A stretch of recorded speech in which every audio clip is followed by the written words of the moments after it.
The story of village Palampur. Overview. The purpose of the story is to introduce some basic concepts relating to production, and this we do through a story of a hypothetical village called Palampur. Farming is the main activity in Palampur, whereas several other activities such as small scale manufacturing, dairy, transport, etc., are carried out on a limited scale. These production activities need various types of resources, natural resources, man made items, human effort, money, etc. As we read through the story of Palampur, we will learn how various resources combine to produce the desired goods and services in the village. Introduction. Palampur is well connected with neighboring villages and towns. Raiganj, a big village, is 3 kilometers from Palampur. An all-weather road connects the village to Raiganj and further on to the nearest small town of Shahapur. Many kinds of transport are visible on this road, starting from bullock carts, tongas, bogies, wooden cart drawn by buffaloes loaded with jaggery, gur, and other commodities to motor vehicles like motorcycles, jeeps, tractors, and trucks. This village has about 450 families belonging to several different castes. The 80 upper caste families own the majority of land in the village. Their houses, some of them quite large, are made of brick with cement plastering. The SCs, the Lits, comprise one third of the population and live in one corner of the village and in much smaller houses, some of which are of mud and straw. Most of the houses have electric connections. Electricity powers all the tube wells in the fields and is used in various types of small business. Palampur has two primary schools and one high school. There is a primary health center run by the government and one private dispensary where the sick are treated. The description above shows that Palampur has fairly well developed system of roads, transport, electricity, irrigation, schools and health center. Compare these facilities with those in your nearby village. The story of Palampur, an imaginary village, will take us through the different types of production activities in the village. In villages across India, farming is the main production activity. The other production activities referred to as non-farm activities include small manufacturing, transport, shopkeeping, etc. We shall take a look at both these types of activities after learning a few general things about production.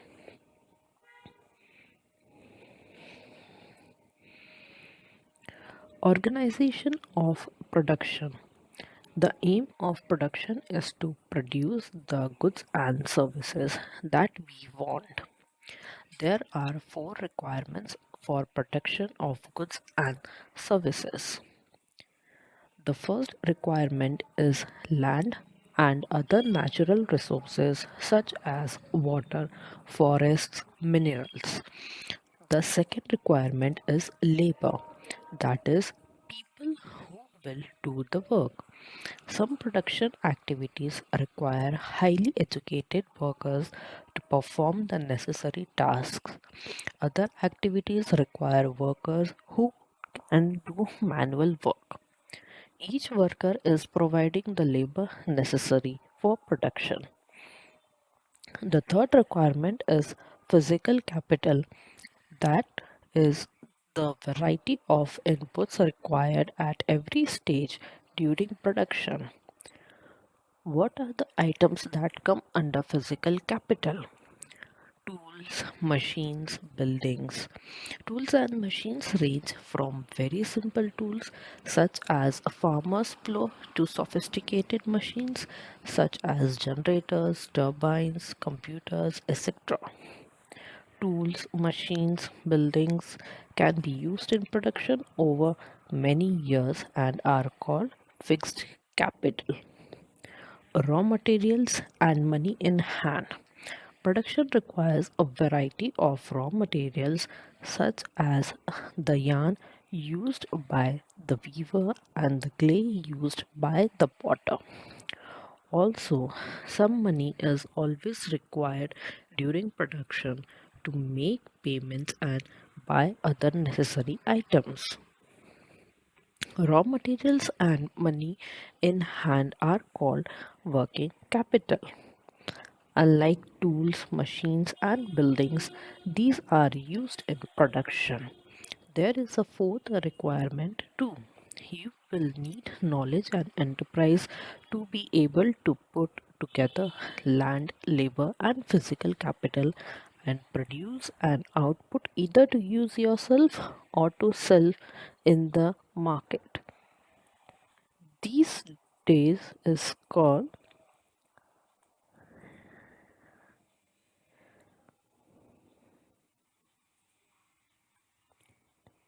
human capital. We shall learn more about human capital in the next chapter. In the picture, identify the land, labor, and fixed capital used in production.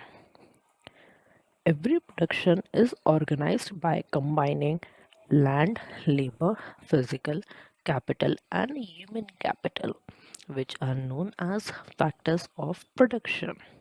As we read through the story of Palampur, we will learn more about the first three factors of production. For convenience, we will refer to the physical capital as the capital in this chapter. Farming in Palampur. Land is fixed. Farming is the main production activity in Palampur. 75% of the people who are working are dependent on farming for their livelihood. They could be farmers or farm laborers. The well being of the people is closely related to production on the farms. But remember that there is a basic constraint in raising farm production. Land area under cultivation is practically fixed. Since 1960 in Palampur, there has been no expansion in land area under cultivation. By then, some of the wastelands in the village had been converted to cultivable land. There exists no further scope to increase farm production by bringing new land under cultivation.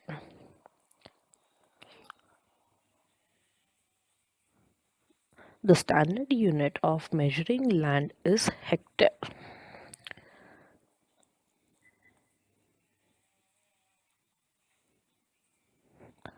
Though in the villages you may find land area being discussed in local units such as bigha, quinta, etc. When hectare equals the area of a square with one side measuring 100 meters, can you compare the area of a 1 hectare field with the area of your school ground?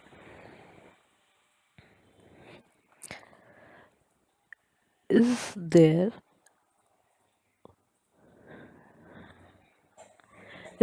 a way one can grow more from the same land?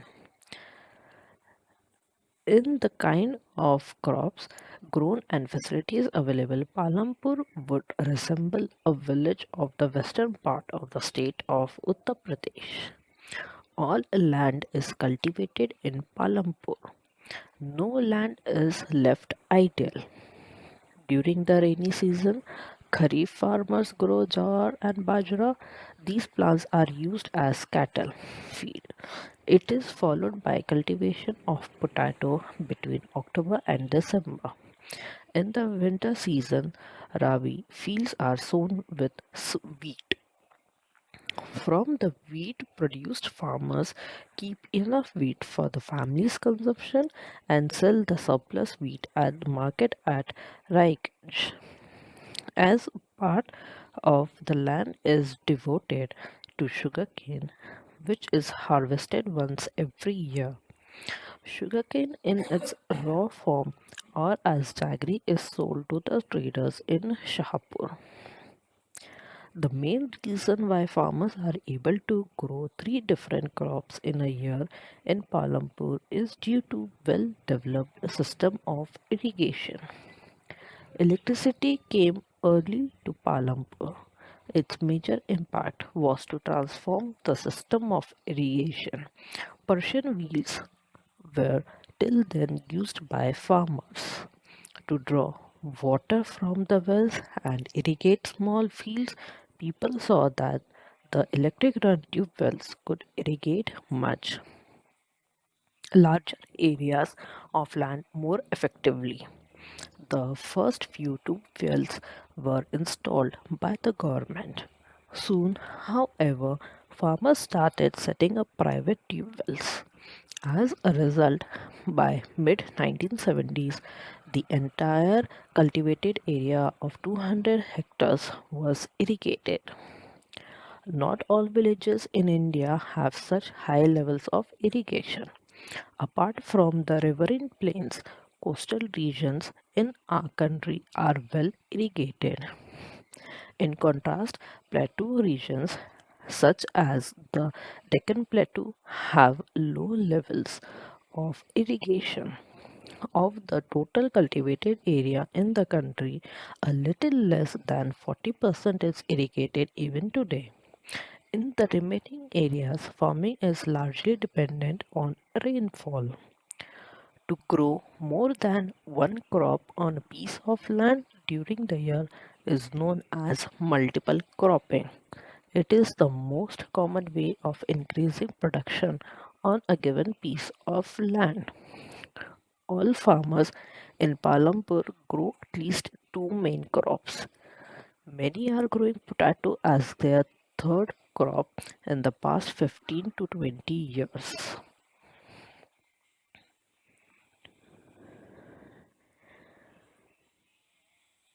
Is it important to increase the area under irrigation?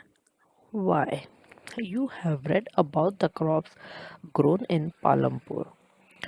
Fill in the following table based on information on the crops grown in your region. You have seen that one way of increasing production from the same land is by multiple cropping. The other way is to use modern farming methods for higher yield. Yield is measured as crop produced on a given piece of land during a single season. Till the mid 1960s, the seeds used in cultivation were traditional. Ones with relatively low yields, traditional seeds needed less irrigation. Farmers used cow dung and other natural manure as fertilizers. All these were readily available with the farmers who did not have to buy them. The Green Revolution in the late 1960s introduced the Indian farmer to cultivation of wheat and rice using high yield varieties of seeds. Compared to the traditional seeds, the HYV seeds promised to produce much greater amounts of grain on a single plant. As a result, the same piece of land would now produce far larger quantities of food grains than was possible earlier. HYV seeds, however, needed plenty of water and also chemical fertilizers and pesticides to produce best results. Higher yields were possible only from a combination of HYV seeds, irrigation, chemical fertilizers, pesticides, etc. Farmers of Punjab, Haryana, and western Uttar Pradesh were the first to try out the modern farming method in India. The farmers in these regions set up tube wells for irrigation and made use of HYV seeds, chemical fertilizers, and pesticides in farming. Some of them bought farm machinery like tractors and threshers, which made plowing and harvesting faster. They were rewarded with high yields of wheat. In Palampur, the yield of wheat grown from the traditional varieties was 1300 kgs per hectare. With HYV seeds, the yield went up to 3200 kg per hectare. There was a large increase in the production of wheat. Farmers now had greater amounts of surplus wheat to sell in the market. Modern farming methods require the farmers to start with more cash than before. Why? Will the land sustain? Land being a natural resource, it is necessary to be careful in its use. Scientific reports indicate that the modern farming methods have overused the natural resource base. In many areas, green revolution is associated with the loss of soil fertility due to increased use of chemical fertilizers. Also, continuous use of groundwater for tube well irrigation has led to the depletion of the water table. Environmental resources like soil, fertility, and groundwater are built up over years. Once destroyed, it is very difficult to restore them. We must take care of the environment to ensure future development of agriculture. Chemical fertilizers provide minerals which dissolve in water and are immediately available to plants, but these may not be retained in the soil for long. They may escape from the soil and pollute groundwater, rivers, and lakes. Chemical fertilizers can also kill bacteria and other microorganisms in the soil. This means sometime after their use, the soil will be less fertile than ever before. The consumption of chemical fertilizers in Punjab is highest in the country. The continuous use of chemical fertilizers has led to degradation of soil health. Punjab farmers are now forced to use more and more chemical fertilizers and other inputs to achieve the same production level. This means cost of cultivation is rising very fast. How is land distributed between the farmers of Palampur? You must have realized how important land is for farming. Unfortunately, not all the people engaged in agriculture have sufficient land for cultivation. In Palampur, about one third of the 450 families are landless. That is, 150 families, most of them Dalits, have no land for cultivation. Of the remaining families who own land, 240 families cultivate small plots of land less than 2 hectares in size. Cultivation of such plots doesn't bring adequate income to the farmer family. In 1960, Govind was a farmer with 2.25 hectares of largely unirrigated land. With the help of his three sons, Govind cultivated the land, though they did live very comfortably. The family managed to feed itself with a little bit of extra income from one buffalo that the family possessed. Some years after Govind's death, this land was divided among his three sons. Each one now has a plot of land that is only 0.75 hectare in size. Even with improved irrigation and modern farming method, Govind's sons are not able to make a living from their land. They have to look for additional work during part of the year. You can see the large number of small plots scattered around the village in the picture. These are cultivated by the small farmers. On the other hand, more than half of the area of the village is covered by plots that are quite large in size. In Palampur, there are 60 families of medium and large farmers who cultivate more than 2 hectares of land. A few of the large farmers have land extending over 10 hectares or more. Who will provide the labor? After land, labor is the next necessary factor for production. Farming requires a great deal of hard work. Small farmers, along with their families, cultivate their own fields, thus, they provide the labor required for farming themselves. Medium and large farmers hire farm laborers to work on their fields. Farm laborers come either from landless families or families cultivating small plots of land. Unlike farmers, farm laborers do not have a right over the crops grown on the land. Instead, they are paid wages by the farmers for whom they work. Wages can be in cash or in kind. Example, crop.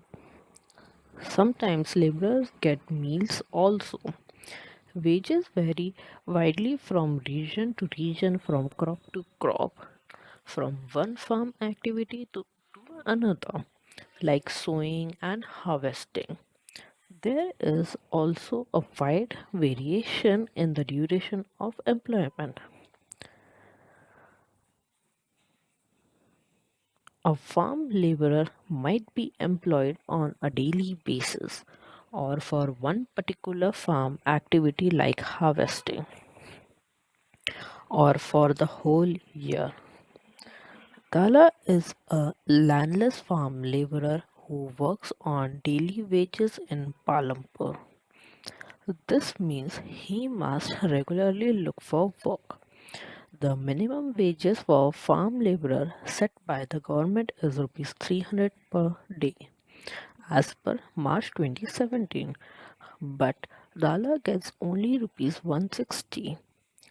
There is heavy competition for work among the farm laborers in Palampur, so people agree to work for lower wages.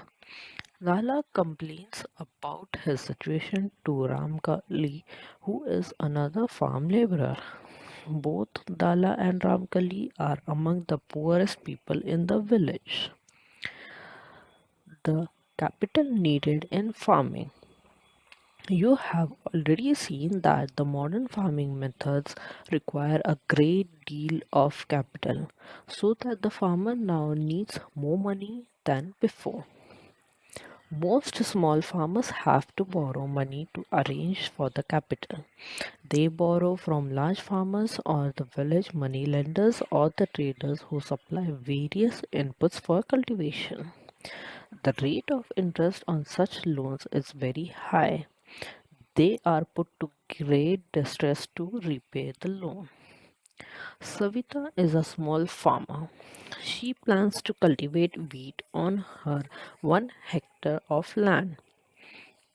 Besides seeds, fertilizers, and pesticides, she needs cash to buy water and repair her farm instruments. She estimates that the working capital itself would cost a minimum of rupees 3,000. She doesn't have the money, so she decides to borrow from Tejpal Singh, a large farmer. Tejpal Singh agrees to give Savita the loan at an interest rate of 24% for 4 months, which is a very high interest rate. Savita also has to promise to work on his fields as a farm laborer during the harvest season at rupees 100 per day. As you can tell, this wage is quite low. Savita knows that she will have to work very hard to complete harvesting on her own field and then work as a farm laborer for Tejpal Singh. The harvest time is very busy time. As a mother of three children, she has a lot of household responsibilities. Savita agrees to this tough conditions as she knows getting a loan is difficult for a small farmer. In contrast to the small farmers, the medium and large farmers have their own savings from farming. They are thus able to arrange for the capital needed. How do these farmers have their own savings? You shall find the answer in the next section. Let's discuss the story so far. We have read about the three factors of production: land, labor, and capital, and how they are used in farming. Let us fill in the blanks given below. Among the three factors of production, we found that labor is the most abundant factor of production. There are many people who are willing to work as farm laborers in the villages, whereas the opportunities of work are limited. They belong to either landless families or small farmers.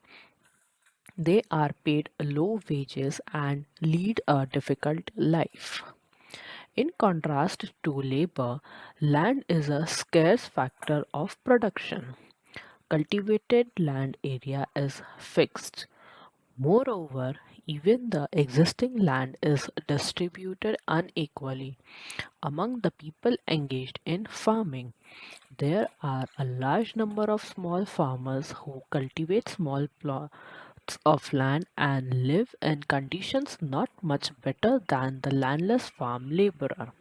To make the maximum use of the existing land, farmers use chemical fertilizers and pesticides. Both these have led to increase in production of crops. Modern farming methods require a great deal of multiple cropping technique. Small farmers usually need to borrow money to arrange for the capital and are put to great distress to repay the loan. Therefore, capital tool is a scarce factor of production, particularly for the small farmers. Though both land and capital are scarce, there is a basic difference between the two factors of production. Land is a natural resource, whereas capital is a man made. It is possible to increase capital, whereas land is fixed. Therefore, it is very important that we take good care of land and other natural resources used in farming. Sale of surplus farm products. Let us suppose that the farmers have produced wheat on their land using three factors of production. The wheat is harvested and production is complete. What do the farmers do with the wheat? They retain a part of the wheat for the family's consumption and sell the surplus wheat. Small farmers like Savita and Gobind's son have little surplus wheat because their total production is small, and from this a substantial share is kept for their own family needs. So it is the medium and large farmers who supply wheat to the market. In the picture 1.1, you can see the bullock cart streaming into the market, each carrying loads of wheat.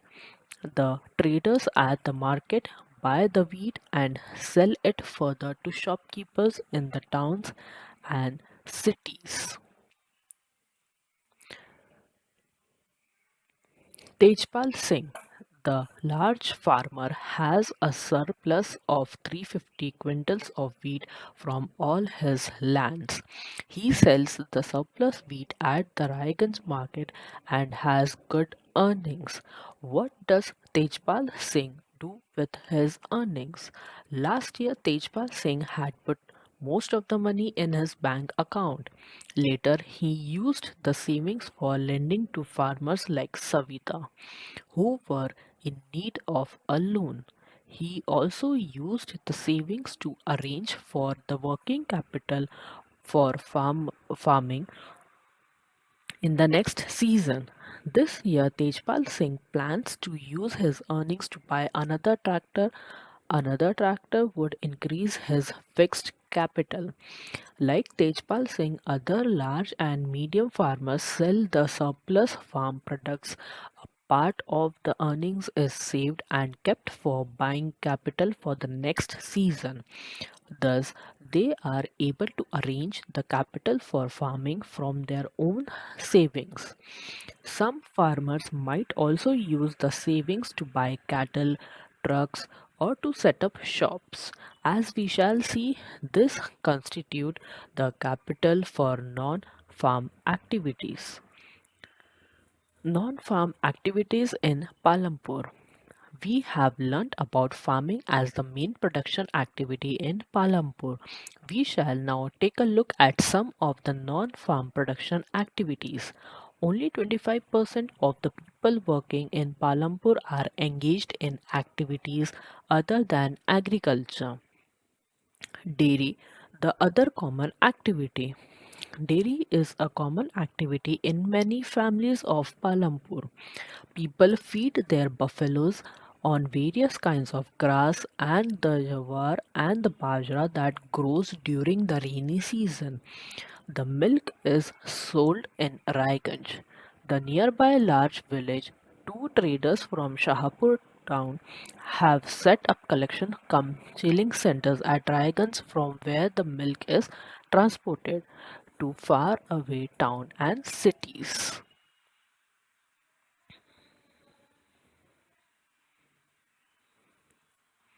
An example of small-scale manufacturing in Palampur. At present, less than 50 people are engaged in manufacturing in Palampur. Unlike the manufacturing that takes place in the big factories in the towns and cities, manufacturing in Palampur involves very simple production methods and are done on small scale. They are carried out mostly at home or in the fields with the help of family labor. Rarely are laborers hired. Mishri Lal has purchased a mechanical sugarcane crushing machine run on electricity and has set it up on his field. Sugarcane crushing was earlier done with the help of bullocks, but people refer to do it by machines these days. Mishrilal also buys sugarcane from other farmers and processes it onto jaggery. The jaggery is then sold to traders at Shahpur. In the process, Mishrilal makes a small profit.